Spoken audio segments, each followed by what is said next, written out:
Olá, meu nome é Andrés Rodrigues, um grande mestre uruguaio. Estamos começando a nossa primeira série de DVDs em português para o site de chessonlinelessons.net. Nesse primeiro capítulo do nosso primeiro DVD, vamos começar com um tema sempre interessante, que é a compreensão geral do meu jogo na francesa. Esse o primeiro DVD a gente denominou A Arte do Meu Jogo na Francesa. E vamos tentar entender algumas questões mais importantes, né, em relação a temas típicos, como, por exemplo, resistindo um ataque, a troca de damas, né? Quando é que trocar damas pode ajudar ou pode prejudicar nossa posição.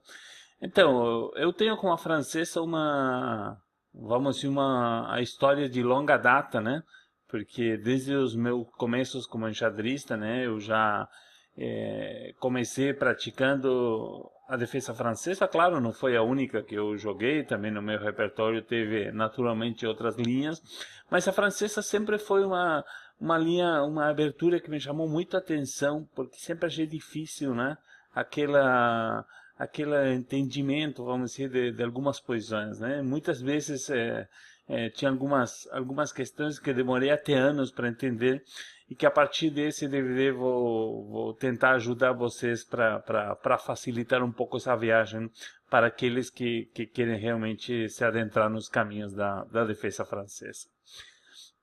Vamos começar nessa primeira posição com uma posição bem típica, bem característica da, da abertura francesa, né? Que aqueles que joguem normalmente essa posição, seja de brancas ou de pretas, poderão identificar rapidamente o tipo de estrutura, né? Os peões das pretas em E6, D5 e F7, né?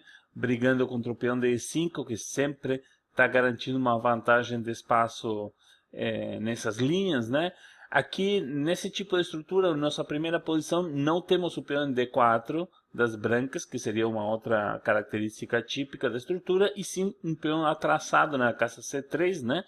Porque na vez das trocas no centro, né, as brancas resolveram, né, trocar o peão de D4 pelo peão de C5, então chegamos nesse tipo de estrutura.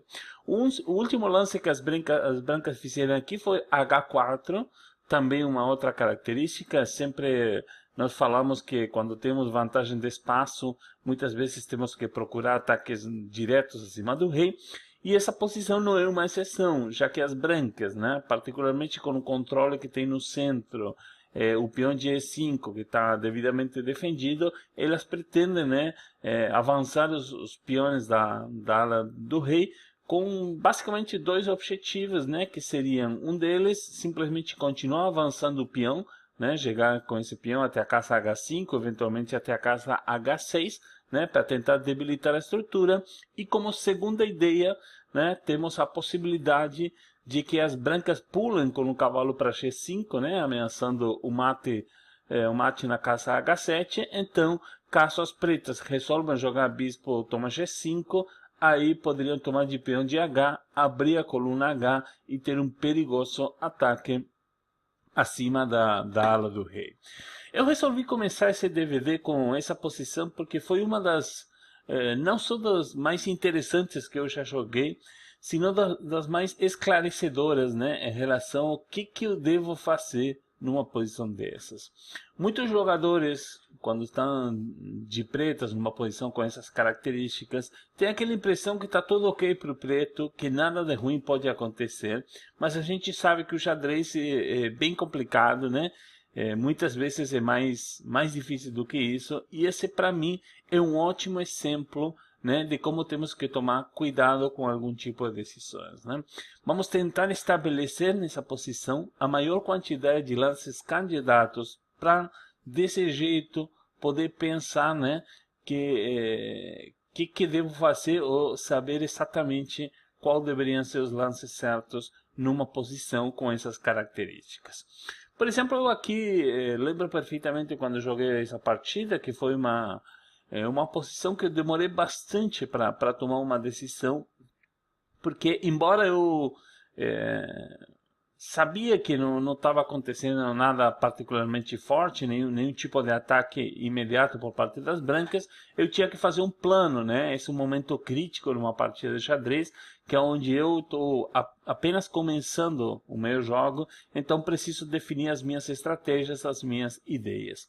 Uma questão muito importante, assim como uma pequena dica que eu dou para os enxadristas, quando não estamos sob nenhum tipo de ameaça direta, nenhuma coisa em concreto, como nessa posição, é muito importante dar uma olhada geral, né, para quais são as ideias e as ameaças que eventualmente possa estar enfrentando.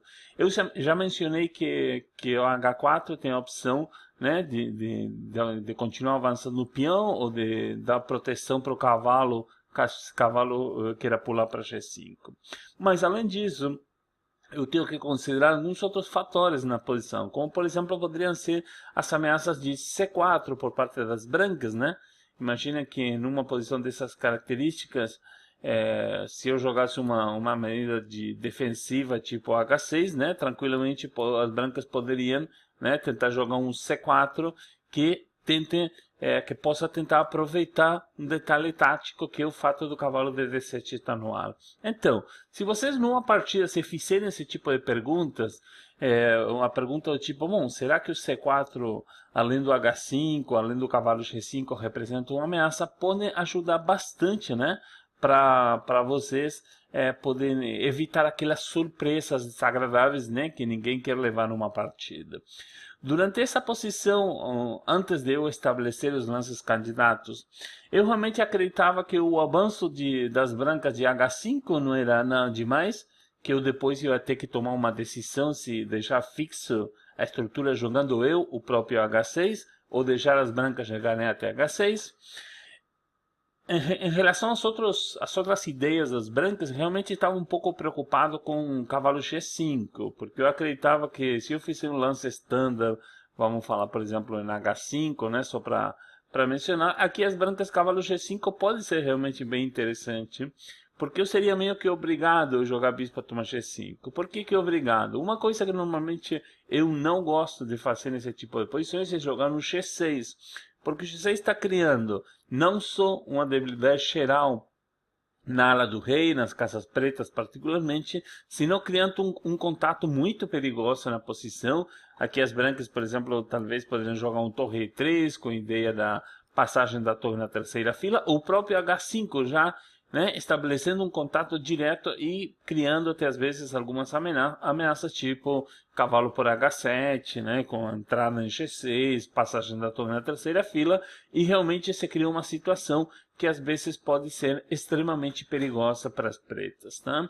Então, eu estava de olho no cavalo G5, obviamente que o cavalo G5 não está ganhando a partida, não é aquela ameaça que eu realmente preciso sim ou sim resolver, mas realmente estava de olho. E em relação à segunda ameaça, e isso sim que é importante, eu rapidamente percebi que, por exemplo, que na verdade se as brancas jogassem C4, era um lance incorreto por parte das brancas. Por quê? Embora o cavalo de D7 estivesse no ar, eu tinha um pequeno truque tático, né? Vamos dizer que jogar D toma C4, né? Se as brancas jogarem dama toma C4, já estão levando uma descoberta, né? Por exemplo, um cavalo toma B4 ou o próprio cavalo E5.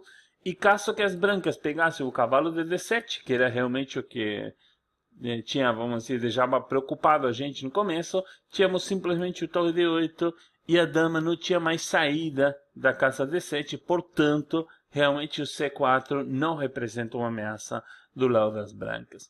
Esse tipo de informação numa partida pode realmente ser uma ajuda muito importante para vocês, porque imagina que se eu tivesse realmente a preocupação de que C4 fosse uma ameaça aqui, quase com certeza que meus candidatos iam ser muito mais limitados. Por exemplo, aquele candidato como H6 já ia ter que ser descartado imediatamente por causa do C4, já criando problemas sérios acima do peão de D5 da minha estrutura. Mas, com a informação de que o C4 não é uma ameaça, eu tenho uma maior liberdade na escolha dos candidatos. Então, eu vou... vamos aproveitar, tentar juntos, né, por falar de um jeito, tentar pensar qual deveriam ser os lances candidatos para as pretas. Minha experiência de muitos anos de trabalhar com alunos, né? é, eu cheguei numa uma conclusão que talvez possa ser interessante para vocês, que é que muitas vezes a compreensão de uma posição não é determinada pela escolha do melhor lance, e sim pelo tipo de lances candidatos que os jogadores fazem. Por exemplo, se as pretas aqui, se vocês escolhessem um lance tipo H5 como lance candidato, eu já saberia que alguma coisa está errada na compreensão geral da posição. Por quê?